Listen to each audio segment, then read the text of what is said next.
Salut à tous, bienvenue sur French Listen, le podcast où on rend le français vivant, fun et surtout accessible, même si vous avez un emploi du temps de ministre.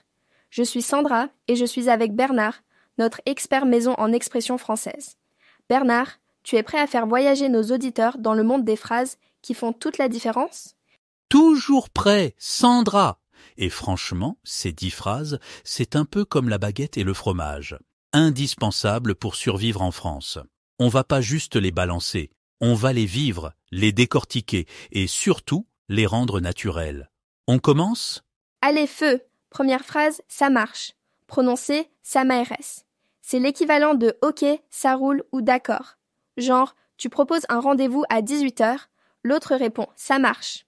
Et c'est tellement courant. Je me souviens, la première fois que j'ai entendu un étranger dire « ça marche » avec l'accent parfait, j'ai cru qu'il était né à Lyon. Mais Sandra, t'as une histoire avec cette phrase, non ? Oh oui, j'étais dans un café à Paris. Le serveur me demande si je veux un croissant en plus. Je réponds « ça marche ». Il a éclaté de rire, genre « ah, vous parlez comme nous ». Résultat, croissant offert.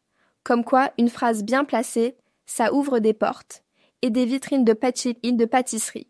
Deuxième phrase, pas de souci. Pas dessus.si. Ça veut dire no problem. Pas de problème. Super utile pour rassurer quelqu'un ou montrer que tout va bien. Troisième, c'est pas grave, ce pas grave. Si quelqu'un s'excuse, tu peux répondre ça. C'est un peu comme don't worry about it. Quatrième, on y va. Pour proposer de partir, de commencer quelque chose, genre on y va au ciné. Cinquième, ça me va. C'est comme that works for me. Pratique pour accepter une proposition. Sixième, je suis partant, Zis parta ou parta pour les filles. Ça veut dire I mean, je suis motivé. Septième, ça dépend. Ça dépend. Pour dire it dépend, on l'utilise tout le temps, surtout quand on veut pas s'engager trop vite. Huitième, j'en ai marre. Ça ne marre. C'est I'm fed up, mais attention, à utiliser avec des gens que tu connais bien, sinon ça peut surprendre. Neuvième, t'inquiète, te jette. C'est la version cool de don't worry. Entre amis, c'est parfait. Et la dixième, c'est pas possible. Ce pas po.si.bl. Pour exprimer la surprise, l'incrédulité. Genre, tu as mangé tout le gâteau, c'est pas possible. Voilà, 10 phrases, 10 situations, et déjà vous avez de quoi survivre à un apéro français. Alors, comment on fait pour que ces phrases deviennent naturelles ? Faut pas se mettre la pression, hein ? 10 minutes par jour, c'est déjà énorme. Par exemple, vous pouvez les glisser dans vos textos, ou même vous enregistrer en train de les dire. Moi, j'adore envoyer des petits messages vocaux à mes amis, juste pour m'entraîner. Et puis, ça fait sourire tout le monde. Bernard, tu te souviens de ton élève qui galérait avec pas de soucis ? Ah oui, on a fait un défi WhatsApp. Chaque fois qu'il répondait à un message, il devait placer « pas de souci ». Au bout d'une semaine, c'était devenu automatique. Comme quoi, la répétition, ça marche vraiment. Et puis, faut pas hésiter à être créatif. Collez des post-it, faites des jeux de rôle, ou même parler à votre chat en français. Il jugera pas, promis. C'est bien de mémoriser, mais le vrai défi, c'est de passer à la conversation. Les dialogues, c'est la clé. Par exemple, imaginez « on y va au marché »,« ça marche »,« tu veux des tomates »,« ça me va ». Et attention à pas tomber dans le piège du français trop scolaire. Si vous dites « je suis désolé, ce n'est pas grave, je vous en prie », ça fait un peu robot, non ? Grave. Moi, quand j'ai appris l'anglais, j'avais peur de paraître ridicule avec les expressions idiomatiques. Mais en fait, plus tu tentes, plus tu progresses. Même si tu te trompes, c'est pas grave justement. Exactement. Faut oser, se lancer et accepter de faire des erreurs. C'est comme ça qu'on apprend à parler comme les natifs. Pour progresser, rien de mieux que de s'immerger. Regardez des films français, écoutez de la musique, suivez des podcasts. Même si vous comprenez pas tout, votre oreille va s'habituer. Et puis, il y a les échanges linguistiques. En ligne ou en vrai, c'est top pour pratiquer. Vous pouvez aussi vous fixer des petits objectifs chaque semaine. Genre utiliser 3 nouvelles phrases dans une conversation. Et tenez un journal. Notez vos progrès, vos difficultés, vos petites victoires. Ça motive et ça permet de voir le chemin parcouru. Un truc qui marche bien, s'enregistrer en train de parler. Après, on se réécoute. et on repère ce qui cloche. C'est un peu bizarre au début, mais super efficace. Et puis, rejoignez des forums ou des groupes Facebook en français. Même lire et commenter, ça aide à intégrer le vocabulaire et les expressions du quotidien. Vous pouvez aussi vous lancer des défis. Chaque semaine, une mini-conversation avec un natif, même si c'est juste pour commander un café ou demander l'heure. Parler français, c'est aussi comprendre la culture. Par exemple, les salutations. Un bonjour bien placé, ça change tout. Et attention aux gestes, hein? On n'embrasse pas tout le monde. Et la politesse, c'est sacré.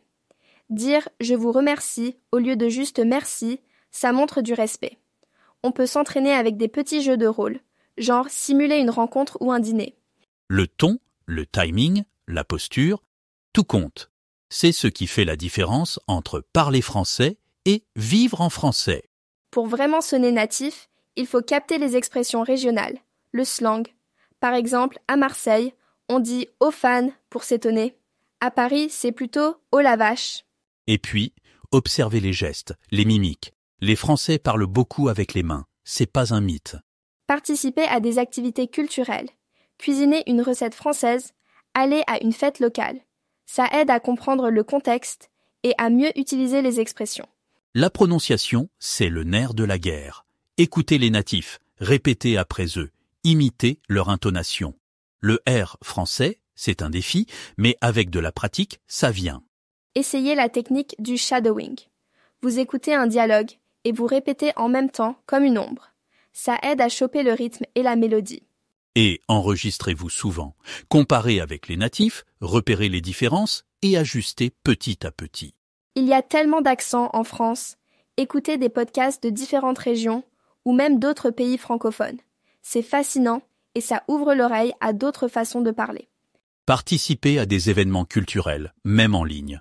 Observez comment les gens se parlent, se saluent, se taquinent. C'est là qu'on capte les vraies subtilités.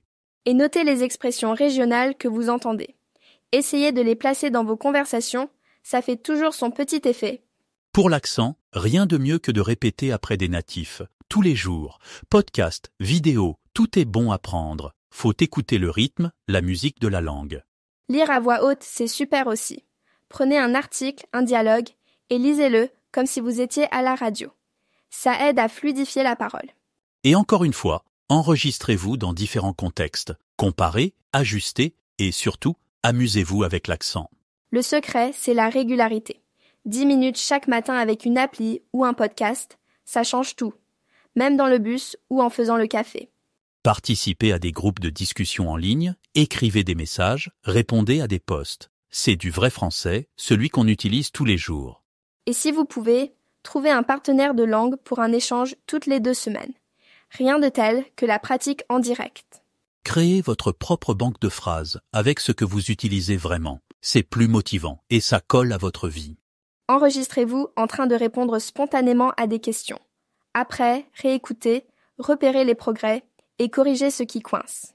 Et rejoignez un cercle de conversation en ligne. C'est bienveillant, on s'entraide et on progresse ensemble. Pour aller plus loin, écoutez des podcasts de différentes régions. Repérez les accents, les expressions typiques. C'est un vrai voyage. Participez à des événements culturels, même virtuels. Observez les gestes, les codes, les petites habitudes locales. Et essayez d'intégrer ces trouvailles dans vos conversations. Ça montre que vous vous intéressez vraiment à la culture. Les applis avec reconnaissance vocale, c'est génial pour avoir un retour immédiat sur la prononciation. On voit tout de suite où ça coince. Abonnez-vous à des podcasts qui explorent les accents régionaux, le slang. Ça élargit votre palette et ça rend l'apprentissage plus vivant. Plus vous diversifiez, plus votre français devient riche et naturel. Ne partez pas encore. Regardez maintenant la deuxième partie de l'épisode, elle vous réserve encore plein de conseils utiles et de surprises. Et si ce podcast vous a plu, pensez à vous, s'il vous plaît, abonner et à cliquer sur j'aime pour nous soutenir. À tout de suite dans la suite de l'épisode. Salut à tous et bienvenue dans un nouvel épisode de French Listen. Je suis Sandra et comme toujours, je suis accompagnée de Bernard. Aujourd'hui, on va plonger dans le monde des podcasts français et comment ils peuvent vraiment booster votre apprentissage. Bernard, tu te souviens de la première fois que tu as écouté un podcast en français ? Oh oui, Sandra, C'était un épisode d'Inner French, je crois. J'étais un peu perdu au début, mais ce qui m'a accroché, c'est la façon dont l'animateur expliquait les expressions du quotidien. C'est pas juste du vocabulaire, c'est vraiment la vie, tu vois. Exactement. Moi, il y a un moment qui m'a marqué dans Transfert. L'invité racontait une histoire et elle a utilisé l'expression « tomber dans les pommes ». J'ai mis du temps à comprendre que ça voulait dire s'évanouir, pas tomber sur des fruits. C'est ça qui est génial avec les podcasts. On entend le français tel qu'il est parlé, avec toutes les petites nuances, mais tu sais, pour que ce soit vraiment utile, il faut choisir un podcast adapté à son niveau. T'as des conseils pour ça? Oui, je dirais qu'il faut écouter un extrait avant de s'abonner. Si tu comprends l'idée générale sans tout saisir, c'est parfait. Et puis, il y a des podcasts comme Français Authentique qui sont pensés pour les apprenants. Donc le rythme est plus lent, les sujets sont clairs. Et puis, faut pas hésiter à changer si on s'ennuie. Un podcast engageant, c'est celui qui te donne envie de revenir, même si tu comprends pas tout. C'est comme une série, en fait. Oui, et vous, chers auditeurs, c'est quoi le podcast qui vous a le plus aidé à progresser? On aimerait bien savoir. Alors, une fois qu'on a trouvé le bon podcast, comment on fait pour vraiment progresser à l'écoute? Moi, j'ai découvert le shadowing un peu par hasard. Tu sais, répéter ce que tu entends, presque en même temps que l'animateur. C'est bizarre au début, mais ça aide à choper le rythme. Oui, et prendre des notes aussi. J'ai un carnet où je note les mots ou expressions que je comprends pas. Après, je les cherche et souvent, je les entends à nouveau dans d'autres épisodes. Ça crée des connexions. Et puis, faut pas avoir peur de réécouter plusieurs fois. La première fois, tu captes l'ambiance. La deuxième, tu comprends plus de détails. Et la troisième, tu peux te concentrer sur la prononciation. Je me souviens du jour où j'ai suivi un épisode entier sans sous-titres. J'étais trop fier. C'est un vrai déclic ça, mais parfois on stagne, non? Comment tu fais pour mesurer tes progrès? Je me fixe des petits objectifs. Par exemple, comprendre 80% d'un épisode ou reconnaître 5 nouveaux mots. Et si je bloque, je me rappelle que c'est normal. L'important, c'est de continuer, même si c'est difficile. Oui, et il faut accepter de ne pas tout comprendre. C'est frustrant, mais c'est comme ça qu'on avance. Et vous, vous avez des astuces pour suivre vos progrès? Bon, Bernard, on passe à mon sujet préféré, les petits mots magiques du français. Tu sais, ces expressions comme « en fait »,« du coup »,« ça marche », elles paraissent simples, mais elles changent tout dans une conversation. Ah oui, du coup, c'est mon préféré. Mais je me souviens, la première fois que je l'ai entendu, j'ai cru que ça voulait dire « à cause de ça ». Mais en fait, c'est plus subtil. Tu veux raconter ta fameuse histoire au café? Oh là là, oui, j'étais à Paris, et la serveuse me dit « Du coup, vous prenez un dessert ?» J'ai répondu « Non, pas de coup, merci ». Elle m'a regardé bizarrement. Depuis, j'ai compris que « du coup », c'est juste une façon de lier les idées, comme « so » en anglais. Et en fait, c'est pareil. On l'utilise tout le temps pour corriger ou préciser. Genre, en fait, je voulais dire autre chose. Il y a aussi bref, genre, en gros, voilà, et ça marche. Si vous arrivez à les placer naturellement, votre français va paraître beaucoup plus authentique. Et vous, chers auditeurs, y a-t-il un mot ou une expression qui vous a posé problème? Partagez vos anecdotes, on adore ça. Alors, comment on fait pour intégrer les podcasts dans sa routine? Moi, j'ai commencé par écouter 15 minutes chaque matin en allant au boulot. C'est devenu un réflexe, comme boire mon café. Oui, et pour éviter la lassitude, je me fais des playlists. Un épisode d'actualité, un autre sur la culture, puis une petite fiction. Ça permet de varier le vocabulaire et les sujets. Bonne idée. Et puis, garder un journal de bord, c'est super utile. J'y note les mots nouveaux, les expressions ou même des idées que j'ai envie de réutiliser. Ça aide à mémoriser et à voir ses progrès. Oui, et même si on n'a pas beaucoup de temps, 10 minutes par-ci, par-là, ça compte. L'important, c'est la régularité. Mais écoutez, c'est bien, parler, c'est encore mieux. Il y a plein de groupes en ligne pour discuter avec des natifs. J'ai rejoint un groupe sur Discord et on fait des échanges chaque semaine. C'est motivant et on apprend plein de trucs qu'on n'entend pas dans les livres. Oui, et si vous pouvez, enregistrez-vous quand vous parlez.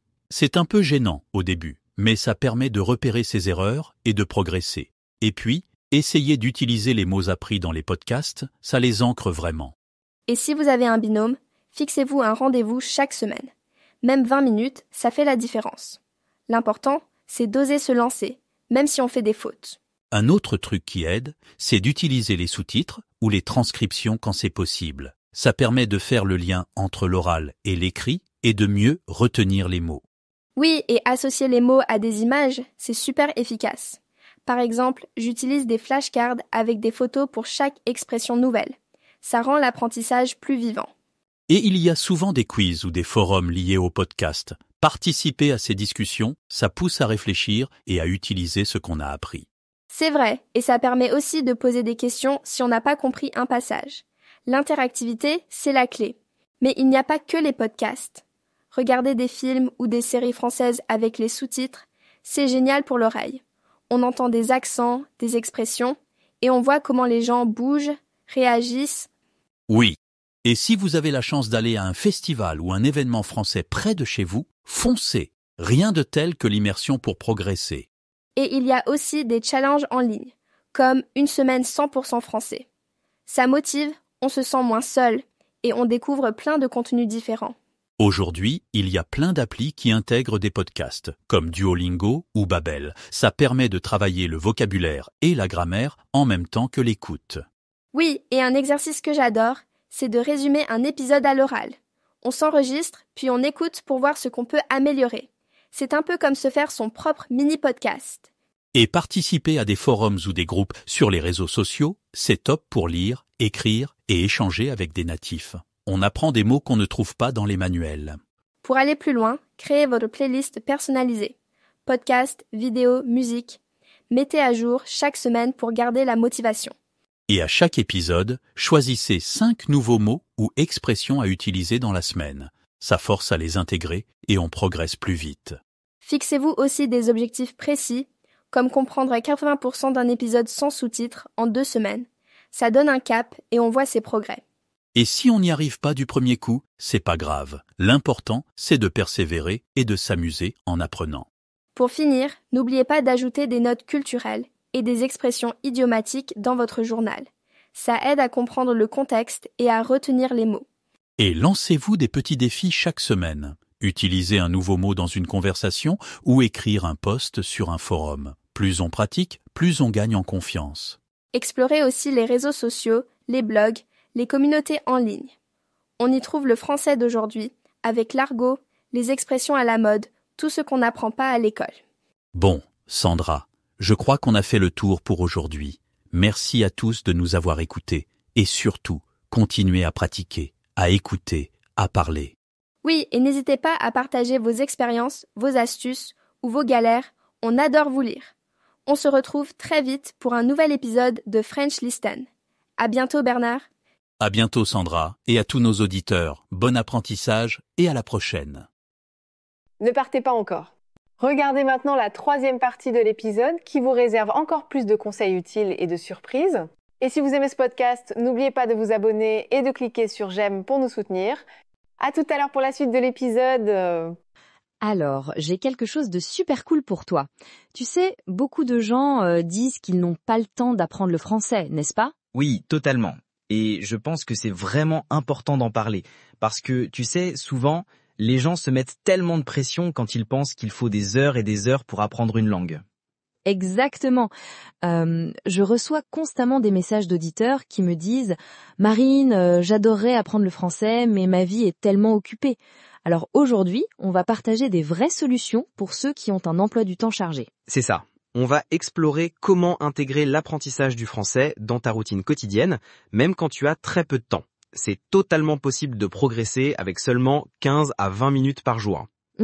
Et tu sais quoi ? Je crois que la première chose à comprendre, c'est que ce n'est pas la quantité de temps qui compte, mais plutôt la qualité et la régularité, non ? Absolument. La constance est la clé. 5 minutes chaque jour sont bien plus efficaces qu'1 heure d'une fois par semaine. Notre cerveau a besoin de cette exposition régulière pour créer et renforcer les connexions neuronales nécessaires à l'apprentissage d'une langue. Et puis, j'aimerais partager une technique super efficace pour ceux qui manquent de temps. C'est... Comment on appelle ça déjà ? Ah oui, l'apprentissage par micro-moments. Exactement. L'idée est d'utiliser tous ces petits moments perdus dans ta journée.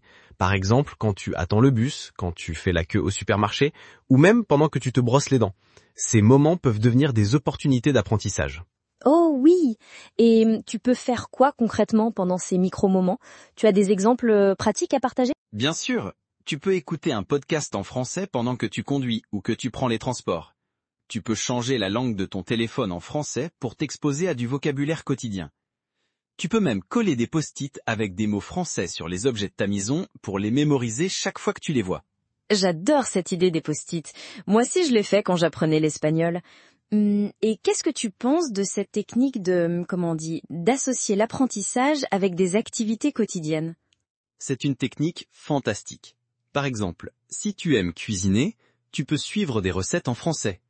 Si tu fais du sport, tu peux écouter des instructions d'exercices en français. L'idée est de combiner une activité que tu fais déjà avec l'apprentissage du français, sans ajouter de temps supplémentaire à ton emploi du temps. Oui, et pour ceux qui aiment les réseaux sociaux, c'est aussi super simple de suivre des comptes qui publient en français, non? Comme ça, chaque fois que tu scrolles, tu apprends. Tout à fait. Tu peux suivre des influenceurs français, des pages d'actualité ou même des comptes dédiés à l'apprentissage du français. C'est un moyen facile d'intégrer la langue dans ton quotidien numérique.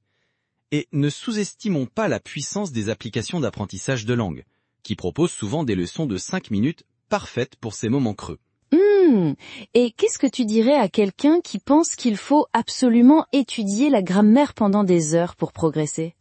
Je lui dirais qu'il se trompe. La grammaire est importante, bien sûr, mais elle s'acquiert aussi naturellement par l'exposition à la langue. Quand on est pressé, mieux vaut se concentrer sur du vocabulaire utile et des phrases pratiques que tu vas réellement utiliser.